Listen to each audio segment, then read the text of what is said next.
हाय दोस्तों, आज हम सुरक्षा पढ़ेंगे जो कि पॉलिटिकल का चैप्टर 7 है। तो सुरक्षा होती क्या है? सुरक्षा आज हर इंसान चाहता है और हर इंसान खतरे से मुक्त होना चाहता है। वो चाहता है कि मुझे किसी प्रकार का डर ना हो और वो हमेशा सुरक्षा ही चाहता है। तो यहाँ पे यह है कि सुरक्षा हम उसी को कहेंगे जब इंसान खतरे से मुक्त हो, तो हम उससे सुरक्षा कहेंगे। लेकिन यहाँ पे जो सवाल उठाया गया है, यहाँ पे केवल एक इंसान के बारे में नहीं उठाया गया है, यहाँ पे पूरे विश्व की बात की गई है, पूरे विश्व को सुरक्षा प्रदान करने की बात की गई है। तो इसमें हम जानेंगे कि सुरक्षा क्या है, सुरक्षा के टाइप्स जानेंगे, यहाँ तक ये भी जानेंगे कि खतरे कौन कौन से हैं जो सुरक्षा की ज़रूरत है, और वो कौन कौन से नए खतरे भी उभर कर आ रहे हैं पूरे विश्व के सामने, और पूरा विश्व उन खतरों से कैसे निपटना है। साथ साथ ये भी देखेंगे कि भारत में कौन कौन से खतरे हैं और भारत ने इन खतरे से निपटने के लिए कौन कौन से कदम उठाएं जो सराहनीय है और स्वागत योग्य हैं। तो दोस्तों आइए शुरू करते हैं। तो यहाँ पे हम पहले आपको बता देता हूँ कि टॉपिक का अर्थ क्या है।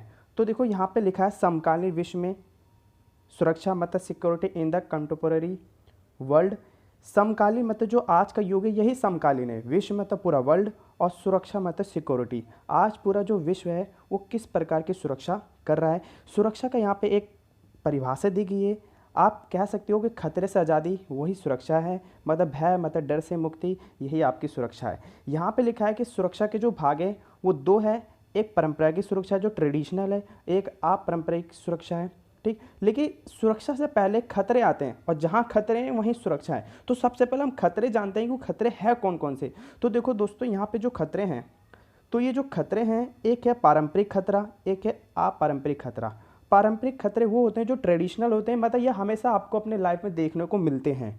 ठीक, तो जैसे कि मैं पारंपरिक खतरे के बारे में बात करूं तो ये दो टाइप्स के हैं, दो भागों में से बांटा गया है। एक बाहरी खतरे हैं, एक देश के ऊपर जो खतरे होते हैं, एक सैन्य खर्च का होता है, एक आतंकवाद का होता है। तो सैन्य खतरा भी होता है, एक आतंकवाद, ये दोनों ही भारी खतरे माने जाते हैं किसी देश पर। और आंतरिक खतरे होते हैं जो देश के अंदर ही खतरे माने जाते हैं, जैसे कि गृह युद्ध, मतलब जब देश में ही लोग आपस में लड़ने लगते हैं, गृह युद्ध।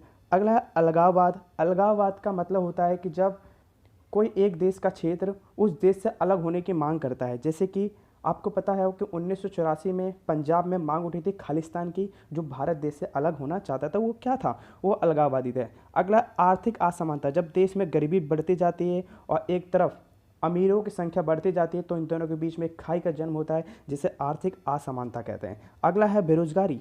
ये बेरोजगारी भी बहुत बड़ा खतरा है देश के लिए। ठीक, अगला है गरीबी। गरीबी तो है जो हिंसा को बढ़ावा देती है, तो ये गरीबी भी सबसे बड़ा खतरा है और इससे हर देश निजात पाना चाहता है। अगला क्षेत्रवाद। क्षेत्रवाद होता है जब उसी क्षेत्र में से अलग होना चाहता है। जैसे कि मान लो कि एक राज्य है और उस राज्य से अलग होने के लिए एक अन्य राज्य की मांग करते हैं, उसे क्षेत्रवाद कहते हैं। जैसे कि आप जानते हो कि आंध्र प्रदेश था, लेकिन आंध्र प्रदेश से सन 2014 में तेलंगाना अलग हो गया, तो वो क्या था, वो क्षेत्रवाद की मांग थी। अगला भ्रष्टाचार। भ्रष्टाचार तो बहुत व्यापक है हमारे भारत में। तो ये क्या है, ये सब थे पारंपरिक खतरा। यहाँ पर देखते हैं अपारंपरिक खतरे क्या हैं। तो एक है अकाल। ठीक, अगला है महामारी। महामारी में आपको बताऊं कि एक सर्स है, एक मर्स है, ये कोरोना, ये इसके एग्जाम्पल है। सर्स भी चीन से फैला था एक वायरस, ये मर्स मतलब मिडल ईस्ट से फैला था, और कोरोना आप जानते हो कि हाल ही में ही जो प्रचलित है। सुनामी, ये भी बहुत बड़ा है, ये भी एक अपारंपरिक खतरे हैं। अगला है समुद्र स्तर का बढ़ना। जैसे जैसे समुद्र स्तर बढ़ता जा रहा है तो जो छोटे छोटे द्वीप हैं वो डूबते जा रहे हैं, उनका जो जितना भी जो क्षेत्र है वो समुद्र में समाते जा रहा है। अगला हिम पिघलना। जब हिम पिघल रहा है तो ये ग्लोबल वार्मिंग के कारण पिघल रहा है। तो तापमान का बढ़ना ये भी वही कारण माना जाता है, मतलब ग्लोबल वार्मिंग जो पूरे वनस्पति और पूरे जीवों को प्रभावित कर रहा है, वो भी नकारात्मक रूप से। तो ये थे। अब यहाँ पे देखो, यहाँ पे जो हमने बात की थी ऊपर कि सुरक्षा के जो दो तरीके हैं, एक पारंपरिक एक अपारंपरिक। तो वो जो खतरे थे पारंपरिक खतरे, उससे निपटने के लिए कौन कौन से उपचार होने चाहिए। तो यहाँ पे देखो, यहाँ पे पारंपरिक सुरक्षा मतलब उपचार की बात की गई है। मैं यहाँ पे बताना चाहता हूँ कि खतरे से निजात पाने के लिए जो पारंपरिक जो तरीके दिए गए हैं वो 3 प्रकार के दिए गए हैं। मतलब जो पारंपरिक खतरे थे उससे निपटने के लिए जो पारंपरिक सुरक्षा के जो तरीके हैं वो 3 प्रकार के हैं, जिसमें सैन्य था। आपको पता होगा सैन्य खतरा हमेशा एक देश से बना रहता है, तो उससे निपटने के लिए कौन कौन से उपाय यहाँ पे दिए गए हैं। तो देखो, जो पहला है वो निशस्त्रीकरण। इसका अर्थ होता है कि जो खतरनाक हथियार है उस पर रोक लगाई जाए, इन हथियारों के इस्तेमाल पर रोक लगाई जाए, केवल आवश्यकता के अनुसार ही हथियारों का इस्तेमाल किया जाए। और वही जैसे कि आप जानते हो बंदूक, राइफल, है ना, छोटे छोटे ही हथियारों का इस्तेमाल करने की आज्ञा देता है। जो बड़े बड़े परमाणु बम होते हैं उनके निर्माण के लिए ये रोक लगाता है। और यहाँ तक कि इसको रोकने के लिए विश्व में संधियाँ भी, जिसमें एक संधि BWC है और एक CWC है। ये बायोलॉजिकल वेपन्स कन्वेंशन है और ये केमिकल वेपन कन्वेंशन है। आप केवल ये बस नाम देखो, इनकी फुल फॉर्म चैप्टर ख़त्म होने के बाद मैं प्रोवाइड करवा दूंगा। अब यहाँ पे जो BWC है ये हुई 1972 में और जो CWC है ये 1992 में। जब BWC हुई तो उसमें जो सदस्य संख्या थी वो 155 से अधिक थी और जो CWC हुई इसकी जो सदस्य संख्या थी 181 थी। ये जरूर याद कर लें। ये संधि ये क्या निःशस्त्रीकरण था, मतलब हथियारों को रोकने के लिए संधि की गई थी जो बहुत खतरनाक थे। अगला है अस्त्र नियंत्रण। जो बड़े बड़े बम बनाए जा रहे थे उनको नियंत्रण करने के लिए भी कई सारी संधियाँ की गई। वहाँ जाने से पहले हम जानते हैं कि अस्त्र नियंत्रण क्या होता है। अस्त्र जो नियंत्रण है वो है बड़े हथियार बनाने पर रोक लगाते हैं। जो बड़े बड़े हथियार होते हैं, हथियार बनाने के लिए और उसके प्रयोग के लिए कानून कायदों का निर्माण किया जाता है, कायदे कानून का निर्माण किया जाता है। इसके लिए कई सारी संधि भी की गई। एक संधि ABM, एक संधि NPT और एक है स्टार्ट फर्स्ट।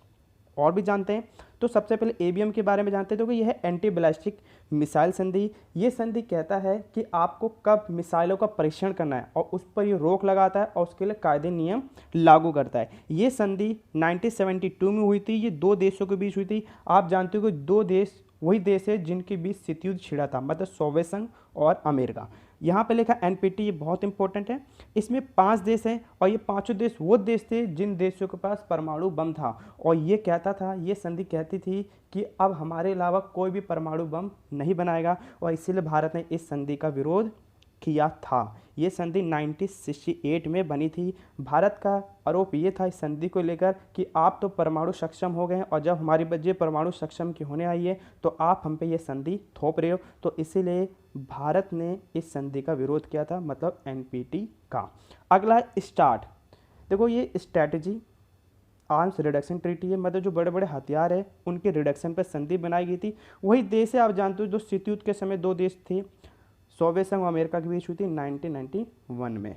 तो दोस्तों ये आपको देखना है, इनकी फुल फॉर्म मैं आपको लास्ट में प्रोवाइड करवा दूंगा। आगे देखते हैं कि और पारंपरिक तरीके कौन से हैं। एक है दूसरे देशों से संबंध बनाना। आप अगर सैन्य खतरा है, आप चाहते हो कि उस खतरे से आप निपट जाओ, अगर आप चाहते हो खतरा ना है, तो एक तरीका ये भी है कि अपने पड़ोसी देशों से संबंध बनाओ और अपने आप को मजबूत करो। अगर आप मित्रता बढ़ाने के लिए उनके साथ समझौता करो ताकि वो आपके समय जब भी आपके पे कोई समस्या है तो वो आपकी मदद करे। अगला है उनके साथ संगठनों का निर्माण करो, जैसे कि भारत ने सार्क का निर्माण किया है। ये तो मैं केवल भारत को बता रहा हूँ। और एक ब्रिक्स है, ये भी भारत ने निर्माण किया है, लेकिन भारत जैसे अन्य देशों ने भी अपनी सुरक्षा के लिए कई सारे संगठनों का निर्माण किया है। जैसे कि एक है नाटो, ये अमेरिका ने निर्माण किया इसका, और एक है आसियान, ये दक्षिण पूर्व मतलब साउथ ईस्ट के देशों ने इसका निर्माण किया है। इनके बारे में मैंने आपको पहले पढ़ा दिया है। तो देशों ये जो देश हैं ये सब अपनी सुरक्षा के लिए कई सारी संधियाँ करते रहते हैं। तो दोस्तों इस वीडियो में इतनी, मिलते हैं अगली वीडियो में। वीडियो देखने के लिए धन्यवाद।